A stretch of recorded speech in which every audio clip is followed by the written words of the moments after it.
Bir asır öncesinden günümüz dünyasını şekillendiren inanılmaz icatlar.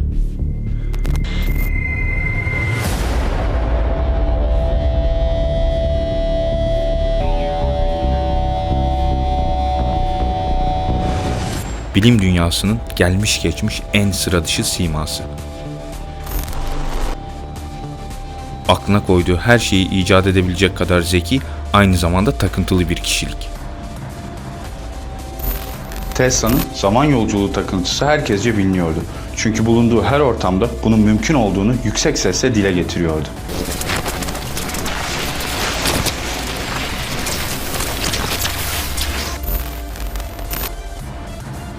Peki, fiziksel olarak zamanda yolculuk yapmayıp da özel bir cihazla uzay ve zamanı bükerek gelecekten anlık kareler görebiliyorduysa? Nikola Tesla, köhne bir otel odasında 5 parasız öldüğünde projelerine FBI tarafından el konulduğunu biliyoruz. Bu projelerden bir tanesi de zamanda yolculuğu mümkün kılabilecek bir teknolojiye aitti.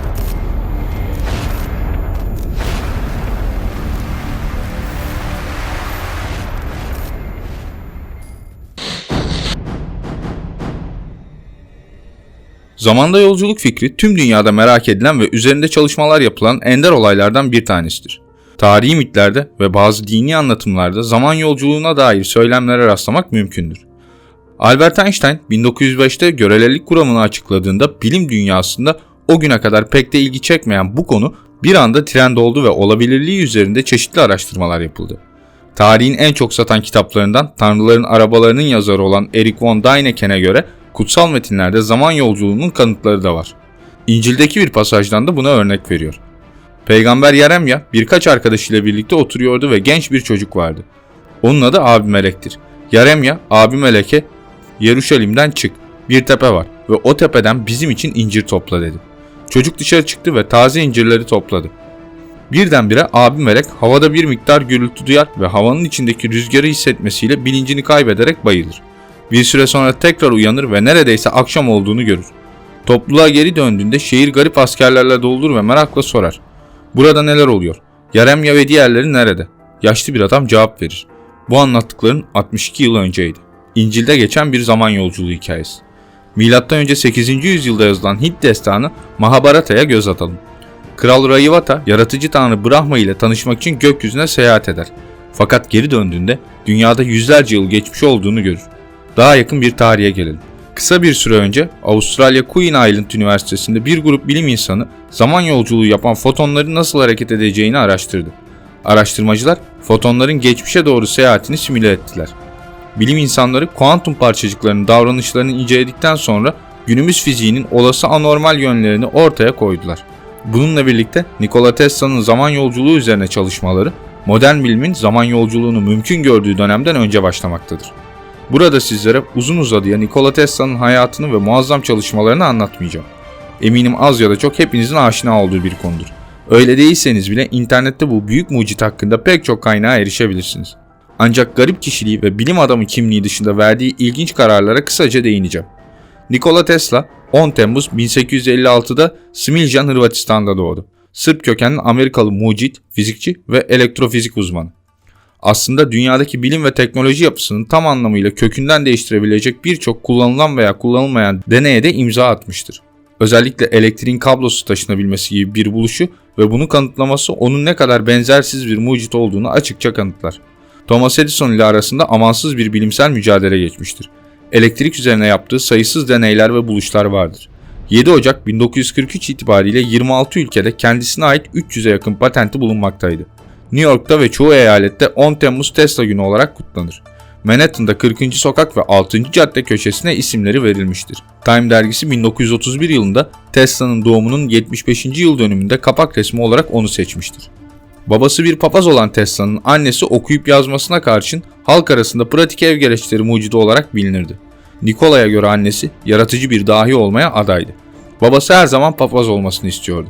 Tesla ise mühendislik okumayı istiyordu. Tesla, ölümcül bir hastalık sırasında mühendislik okursam çok daha iyi olurum demiş, babası da onu kıramamıştır. Annesinin de desteğine sahip olan Tesla, fizik ve matematikte bilgisini arttırırken Graz'daki Politeknik Okulu'na girdi ve Prag Üniversitesi'nde eğitimini sürdürdü.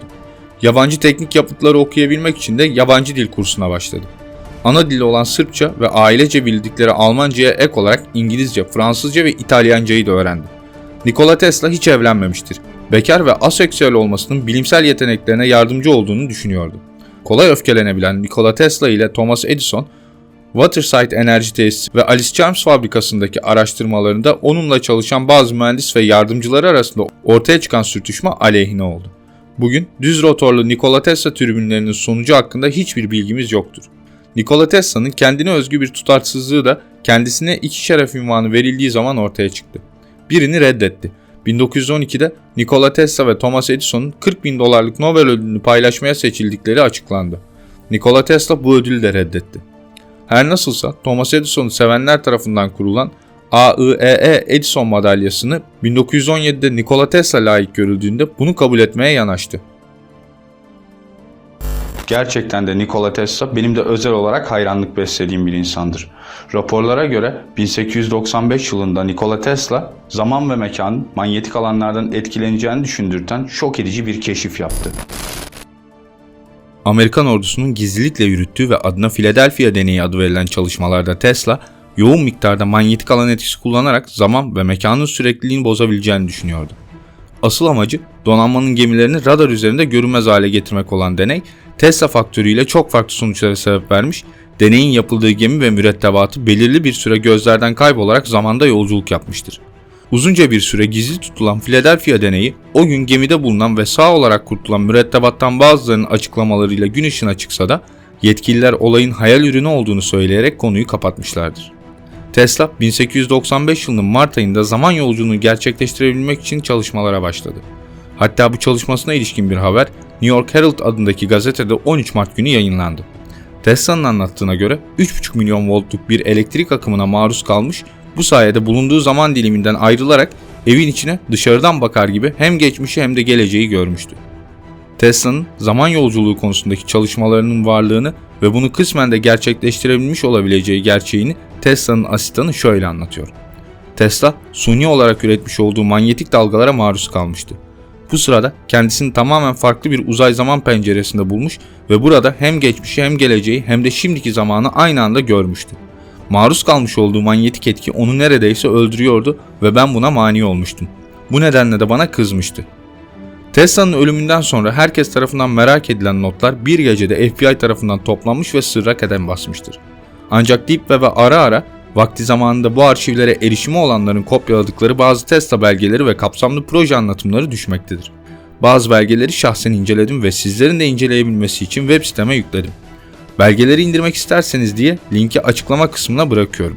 Şunu da belirtmeliyim ki FBI'nin elinde Tesla'ya ait yaklaşık 300.000 sayfa açıklamalı proje bulunduğu konuşuluyor. Belgelerden bir tanesi ise Tesla'nın bir gözlük projesi üzerine. Nikola Tesla, Wardenclyffe Kulesi'ni yaptırarak altında bir laboratuvar inşa etti. Bir akiferin üzerine inşa edilen bu kulede kablosuz enerji transferi üzerinde çalışıyordu. Tesla çalışmaları esnasında şehir şebekelerine o kadar fazla yükleniyordu ki şehirde sık sık elektrikler kesiliyor ve santraldeki cihazlar hasar görüyordu. Az önce bahsettiğimiz ilk zaman yolculuğu tecrübesinin ardından zamanda fiziksel olarak değil de geleceği görebilecek bir cihaz üzerinde çalışmaya işte bu laboratuvarda başladı. Proje uyarınca geniş bir alana 3 ayrı koldan yüksek manyetik enerji uygulanıyor, bu yüksek enerji ile uzay ve zamanın bükülmesi sağlanarak geleceğe dair bir kestirme açılıyordu. Gözlük benzeri özel bir aparatla alana bakıldığında bu alanın geleceğinde olanlar anlık olarak görülebiliyordu. Belgelere göre Tesla bu deneyi 4 defa tekrar etti ve başarılı oldu. Fakat kullandığı yüksek enerjiyi şehir şebekesi karşılayamadığı için deneyi ileride daha da geliştirmek için imkanı olduğunda tekrar başlamak üzere rafa kaldırdı. Fakat asla tekrar imkan bulamadı. Tesla, tarihimizdeki en büyük bilim insanlarından biridir ve ölümüyle beraber ardında fazlasıyla gizem bırakmıştır. Bir gün yolunuz Sırbistan'ın Belgrad şehrine düşerse buradaki Tesla Müzesi'ni ziyaret etmenizi tavsiye ederim. Günümüzde kullandığımız birçok teknolojinin mimarı Tesla'dır. Ama ne yazık ki onun ismi kendisinden çok daha azını yapanlar kadar bile anılmamaktadır. Bunun nedeni ise Tesla'nın Edison ve diğerleri gibi politik düşünen biri olmadığı, kendini sadece bilime ve insanlığa adamış olmasıdır. Tüm soru, görüş ve önerileriniz için bana Instagram hesabımdan ulaşabilirsiniz. Araştırmalarımızın gelişerek devam edebilmesi için videoyu Facebook, Twitter gibi sosyal ağlarda paylaşmayı, yeni videolardan haberdar olup araştıran insanlar topluluğuna katılmak için Kült TV'ye abone olarak kanalın bildirimlerini açmayı unutmayın. Gelecek videoda görüşünceye kadar hoşça kalın araştıran insanlar.